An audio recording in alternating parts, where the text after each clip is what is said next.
News 81। बात वही जो सच हो।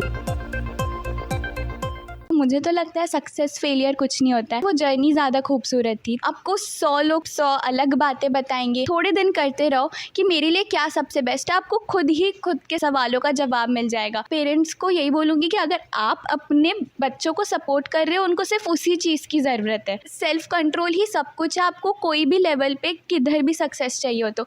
नमस्कार मित्रांनो, तुम्ही पाहत आहात एटी न्यूज। नुकताच 10वीचा CBSEचा निकाल जाहीर झालेला आहे आणि वर्धा जिल्ह्यातून अर्णवी सिंघम पहिली आलेली आहे. तिला 99% मिळालेले आहेत.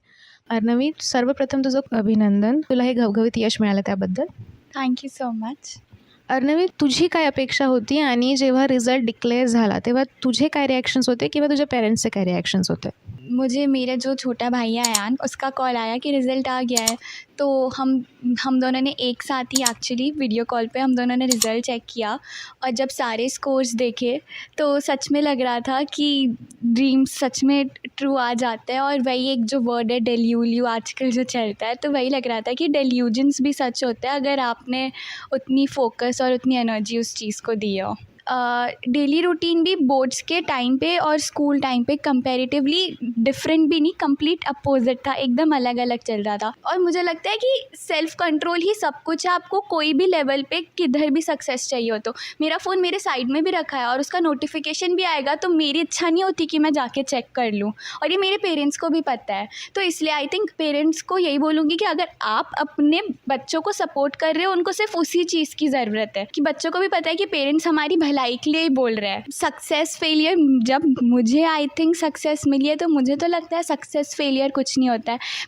अब मुझे लग रहा है जब मैं मतलब बेसिकली प्रिपेयर कर रही थी बोर्ड्स के लिए कि हाँ एक दिन रिज़ल्ट आएगा तब कितना अच्छा लगेगा, अब रिज़ल्ट आया तो ऐसा लग रहा है वो जर्नी ज़्यादा खूबसूरत थी। और टीचर्स की बात सुननी पड़ेगी आपको। हो सकता है कि आप वो जो बोल रहे हैं आप एकदम से ना उतार पाओ कि टीचर ने बोल दिया रोज़ 3 घंटा पढ़ाई करना शुरू करो और आपको आधा घंटा पढ़ने की भी आदत नहीं है, तो ऐसा नहीं है टीचर बोल रही है तो ऐसे एकदम उसको गुस्से में लेके नहीं, आप उनकी बात समझने की कोशिश करो। और टीचर्स, मेंटर्स, यही सबका बहुत बड़ा हाथ है आज मुझे जो भी मिला है। आज मैं अपने स्कूल टीचर से भी मिली भवंस लॉयड्स विद्या निकेतन वर्धा में, तो सभी बहुत खुश थे। और मैं सच बता रही हूँ कि जब अच्छा रिजल्ट आएगा आपको खुद से ज़्यादा खुशी होना उनकी आंखों में दिखेगी। तो हाँ, टीचर्स, पेरेंट्स और इवन मेंटर्स आपकी ज़िंदगी में है, आपके पास कोई, यही एक बहुत बड़ी ब्लेसिंग होती है, तो उसको अप्रिशिएट करते आना चाहिए।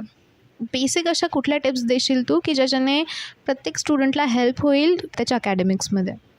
पहली बात तो मैं ये बोलूँगी कि जब भी आपको लगे कि अब क्या करना चाहिए तो आपको 100 लोग 100 अलग बातें बताएंगे, पेरेंट्स भी बताएंगे कि बेटा मैं तो ऐसा करता था, ऐसा करती थी, आपके रिलेटिव्स। तो ऐसा नहीं है कि वो आपको डिस्ट्रैक्ट करने ऐसे उस नज़रिए से बता रहे हैं। इनफैक्ट आप आज मेरा इंटरव्यू सुनोगे, मैं जो बोल रही थी वो अपने पढ़ाई में उतारने की कोशिश करोगे, ये सब ठीक है। बट अगर आपको सच में पता करना है कि आपके साथ क्या अच्छा होता है या क्या नहीं, तो आप खुद को समय दो, खुद के साथ बैठो। बस एक दिन किसी की बात मत सुनो, थोड़े दिन करते रहो कि मेरे लिए क्या सबसे बेस्ट है, आपको खुद ही खुद के सवालों का जवाब मिल जाएगा। क्योंकि अंदर से समझ ही नहीं आ रहा है तो खुद को वक्त देना पड़ेगा आप, और हार नहीं मानिए, वही एक चीज़ है। और मैं जो विराट कोहली की भी बात करी थी वो इसीलिए क्योंकि उस इंसान को सबसे अलग उनका टैलेंट नहीं बनाता है, उनकी ज़िद बनाती है। तो आपको ज़िद होनी चाहिए कि नहीं मुझे करना है, आज हार गई ठीक है, कल सुबह उठ के वापस ट्राई करेंगे, बट करना है करना है करना है। ऐसे करते करते आप धीरे अपना रूटीन फिगर आउट करो, ये एक जनरल टिप है। दूसरी ये कि आप ये मत सोचो कि वो टॉपर है तो वही अच्छा आएगा और हम वैसे नहीं हो सकते, या फिर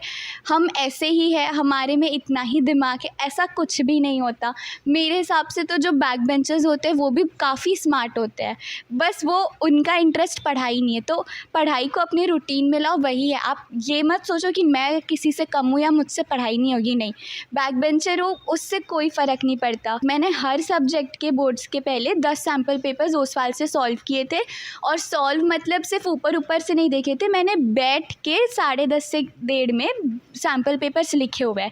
हर सब्जेक्ट के 10 सैम्पल पेपर्स है, और स्कूल की 2 प्री बोर्ड्स और बाहर से एक टेस्ट सीरीज़। तो मैंने पढ़ाई में अलग तो यही किया है मैंने कि मैंने सैम्पल पेपर्स बहुत लिखे हैं और उसके अलावा जब से NEP लगी हुई है और अभी भी जो 2 साल से बोर्ड्स का पैटर्न है या इनफैक्ट जो बड़ी एग्ज़ाम्स है नीट JEE उनका भी पैटर्न है, तो काफ़ी अच्छे स्टेप्स लिए गए हैं कि स्टूडेंट्स पे प्रेशर कम हो।